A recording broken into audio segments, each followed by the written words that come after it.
What's up, college football fans? Don't forget to check out and order your copy of Stiff Arming Football Myths, our latest football game plan book. So go on our website at footballgameplan.com/books and get your copy. We have these available in paperback as well as in PDF form.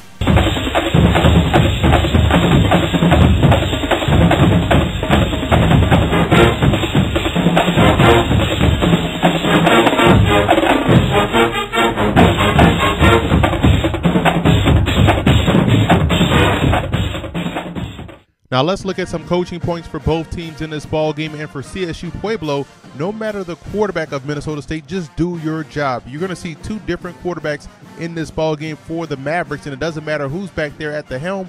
Do your job, play assignment football, and get off the field. And when you look at the defensive side of the ball for the Thunderwolves, Morgan Fox and Darius Allen, the two outstanding defensive ends, they have to answer the bell. I'm pretty sure Minnesota State will come in and try to run off tackle, run right at those defensive ends who are great as far as getting pressure on a quarterback. We're going to find out a lot about their ability in the run defense department in this ball game. And they have to execute in the red zone. Minnesota State is one of the best red zone defenses in Division II, and if you can execute well in the red zone with that explosive offense that they have, they're going to do just fine in this ball game.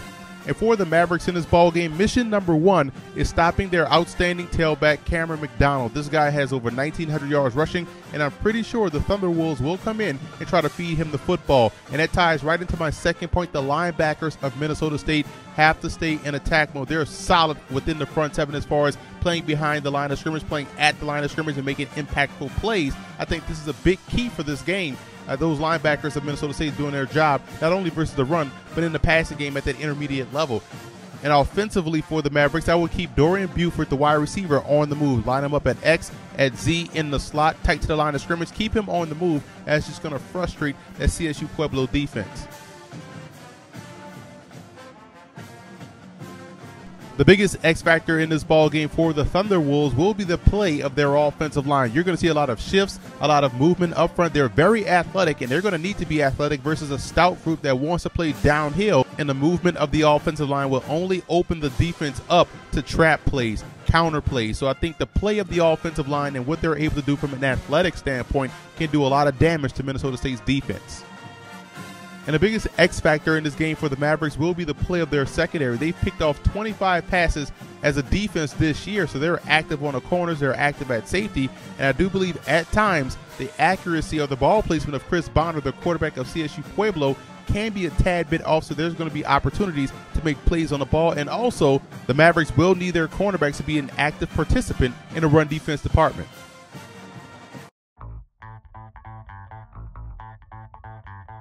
Now here are some 2015 draft prospects you want to watch out for in this ball game. For CSU Pueblo, defensive lineman, defensive end Darius Allen is one of the best small school prospects in the country, regardless of level D2, D3, or NAIA. This guy can definitely bring it off the edge. Keep an eye on him, and I'm a big fan of the two offensive players, Austin Payne, the offensive tackle, and Chris Bonner, the quarterback, at 6'5", 235. And for Minnesota State, once again, they're strong up front. Their two offensive linemen, Josh Meeker and Chris Reed, are two guys that I believe have the skills to play at the next level.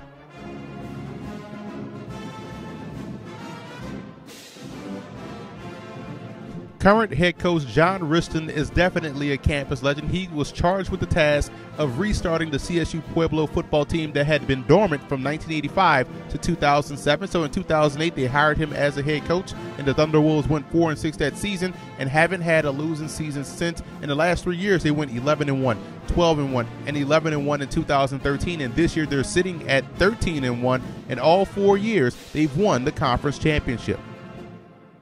Wide receiver Adam Thielen is a Minnesota State legend. He finished his Mavericks career third all-time in touchdown catches with 19, second all-time in receptions with 192, and second all-time in receiving yards with 2,674. In his senior season, he was able to make first-team all-conference and second-team all-region.